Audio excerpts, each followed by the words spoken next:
Okay, so US tactics in the Vietnam War. OCR history, the last topic of the Cold War. So, we've already been through the causes of the Vietnam War. Well, less of the causes. Why did the US get involved in the war itself, I should say. So, what were the US's tactics once they actually got involved and declared full-on war with North Vietnam? That's what I'm here to tell you. So, here we go. US tactics. Number one, well, so I should say, some of these are going to be tactics, some of these are going to be operations. So, like, tactics they didn't necessarily do for the whole war, but things that they did for a certain amount of time. So, first thing is they used conventional warfare, like a normal war. Tanks, planes, ships, you know, the typical things that you'd expect in a war. Now, when they were actually able to do this, it actually worked really well. Obviously, the Vietnam War was not popular, as we'll come on to in why the US actually pulled out of Vietnam. However, this tactic, when they employed it, worked pretty well, and it's pretty obvious why. If you think about it, America was very civilized at the time, you know, just like us and the rest of the Allies. We were further ahead of the area of Southeast Asia. And in fact, most of the communist regime countries, most of the countries under a communist regime were generally further behind scientifically and, you know, war weaponry wise than we were. And so of course if we were to fight a normal war, as the US did, we were going to win. So when the US actually fought the Viet Cong head on in conflict, they won. And I'm not saying it was easy, no war is easy, but it was certainly easier than the other stuff that happened. The main example of this you need to know about is the Tet Offensive. So the Tet Offensive was essentially the Viet Cong's attempt to cause a revolution in South Vietnam. So rather than taking over the whole country, they went in and they tried to get a revolution to occur. So for the South Vietnamese people to just rise up and say, you know, screw it, we're going to join them. So, at first the Viet Cong were actually able to take quite a lot of towns, embassies, smaller places. However, once the US found out about this, because this was quite an aggressive movement from the Viet Cong, they pushed them right back. It wasn't easy, it took quite a lot of time, but they were able to do it because it was conventional warfare. You know, the Americans were good at this. This is what they'd been trained for, this was the equipment they were used to using, and they had better equipment than the opponent. So they won. They won the Tet Offensive, took back land, took quite a lot of territory into North Vietnam. It was good for the Americans. That's pretty much all you need to know. Other things. Now, here's where we get into the much worse parts of the war, which, to be honest, even slightly makes me uncomfortable talking about it because it's horrible stuff. So this was the, and I hate to sound like this, but this was America's first response, basically, to the Vietnam War. Operation Rolling Thunder. Sounds epic, doesn't it? Oh yeah, let's go, you know, Rolling Thunder. Yes. All operations sound cool and all for them. So, what did the Americans do? What did the U.S.A. decide to do to destroy North Vietnam and restore South Vietnamese capitalist control of Vietnam? They bombed them! Lots and lots and lots and lots and lots of bombs. Yep, that is essentially it. It was supposed to last 8 weeks. Operation Rolling Thunder was supposed to last around 8 weeks, just to weaken them, and then the US would roll over North Vietnam. Nope! Nope! Not happening! It ended up lasting 3 years. That's quite a long time. That's a long time. This tactic did not work. And maybe that is a bit harsh, so I'm a bit biased because I particularly think this was quite a silly move to make. So I will be more neutral, more objective. The idea of Operation Rolling Thunder was to bomb North Vietnamese bases and just general strategic points for North Vietnam so that they would weaken them and the South Vietnamese army combined with the US army could just roll over North Vietnam, take the rest of the land and call a capitalist. Done. Sorted, finished, easy peasy, right? Yeah. That didn't happen. This is partly due to one of the tactics of the Viet Cong. Now I'm doing that in a separate video, but I am actually going to, I'm going to do it in the same video, but later on. But I'm actually going to mention it here because it makes this easier to explain. So why did this tactic not work? Well, the main reason was one of the Viet Cong's tactics, hanging onto the belts. Now obviously if I was, you know, I don't know, doing a rock climbing course and someone was ahead of me, you know, up on this cliff face, and I grabbed their belt, that means I'm not going to let go. That means I'm always close to them. I'm always nearby. That's the same as what's meant here. What the Viet Cong did is they disguised themselves and stayed so close to the US troops that if the US bombed anywhere, they would actually blow up their own troops. So the idea was, not only was this not going to work, but it meant that they couldn't bomb the best places because they'd kill their own men. They couldn't bomb their own men. I should rephrase. They could. Might be a bit unpopular though. Just a bit inhumane. So they didn't do that. Now, there are other reasons why this operation didn't work as well. For example, as I say, Viet Cong were very well disguised. You really couldn't tell them apart from the normal North Vietnamese people, so how are you supposed to find them without civilian casualties? Secondly, look at Vietnam. A lot of it's rainforest and jungle sort of area. It's very difficult to actually find places to bomb. So that was just not going to work.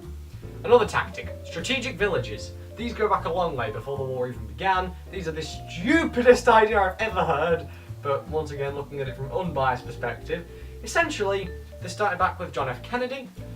What they did to stop the North Vietnamese coming in and convincing everyone that communism was the best and that they should, revolt, what they did is they took the people away and put them in strategic villages.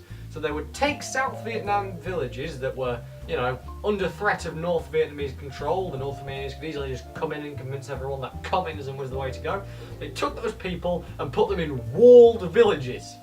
I'm not even kidding. They just literally forced people out of their own homes to a new village with a wall around it. And apparently that was going to save them.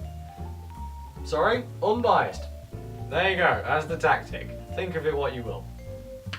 That is essentially the extent of that. Oh, and as for how it worked, it didn't work. There's really not much more you need to say other than that. It just completely and utterly failed. Because in the end, not only did it not stop North Vietnamese, the Viet Cong, from convincing some of the South Vietnamese people to revolt, it actually made it worse. Because as you can imagine, if my dad was suddenly like, not my dad, the council was suddenly like, right Patrick, we've deemed your house unsafe, it's going to be invaded by aliens next week, we want you to move to France, some safe bunker in France. I might not be too happy about that, as you can imagine. Yeah, didn't do so much for popularity. Another tactic of the U.S.A, search and destroy. I nearly said seek and destroy, not Metallica. Search and destroy is exactly what it sounds like. It sounds like some kind of fictitious epic thing, but it did actually exist. The idea was pretty simple. These were also sometimes referred to as Zippo raids because of the Zippo lighters the Americans used to use. This was essentially a tactic in which a certain troop of US units would move into a village, a town or a city in North or South Vietnam and would attempt to find any members of the Viet Cong and kill them or interrogate them. It's pretty much as simple as that. This did not always work out well. This is something you will need to know in your exam. You may need to know some other examples as well. Is the most famous one, the My Lai Massacre. So, essentially, and this is a really horrible event, 16th of March 1968, 300 innocents were completely just killed. No mercy. This was essentially a Zippo raid or a search and destroy mission gone wrong. Lieutenant Calley was in charge, and it was very controversial at the time because he didn't even get a massive punishment. So essentially, all that happened is they went in to find the Viet Cong, and there weren't any, but they killed everyone anyway. You can imagine this wasn't too popular with the Vietnamese, and also wasn't too popular with the Americans. No one liked this, because it's stupid. I don't need to say much more than that, really. It's just a really bad idea. It's a horrible violation of human rights. There you go. Another tactic, Operation Phoenix. Now, this one does sound epic, and this one actually, worked pretty well. Essentially, this was, I'm not even sure you can call it a tactic as much as something that you would do in pretty much any war. All they did is the CIA and the American troops in general worked to locate Viet Cong leaders and sort of important people, took them out, interrogated them, got as much information they could out of them, or killed them. What this meant is pretty much the Viet Cong became more disorganised. I'm not gonna lie, this one worked. It did. It wasn't like gonna save them, but it worked. You can imagine if you just took away Hitler from the Nazi Germany regime, then it would be significantly weaker. So there you go. And lastly, for this list, chemical warfare.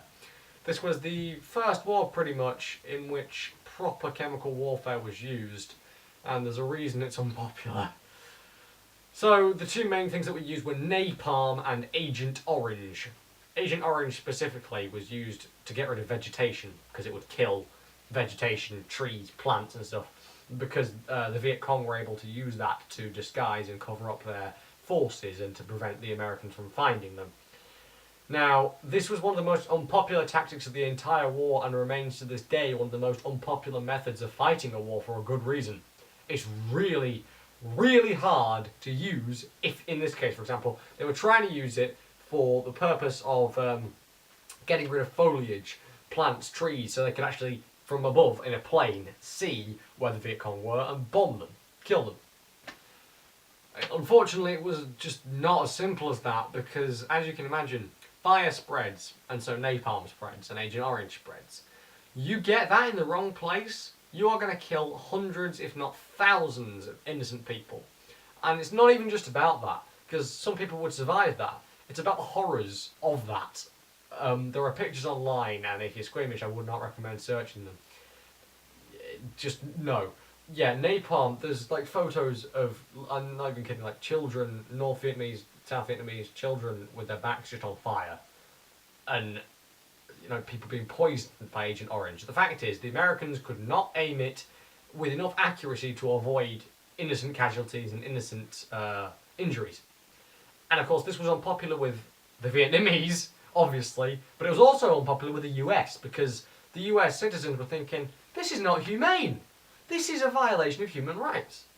And of course, they were right. You know, it's the reason why it was so very, very, very famous, infamous I should say, and very, very well publicised that Assad in Syria was using chemical warfare recently. Well, in recent years. Because of course, everyone hates it. So those were the US tactics. Now we move on to the tactics of the Viet Cong.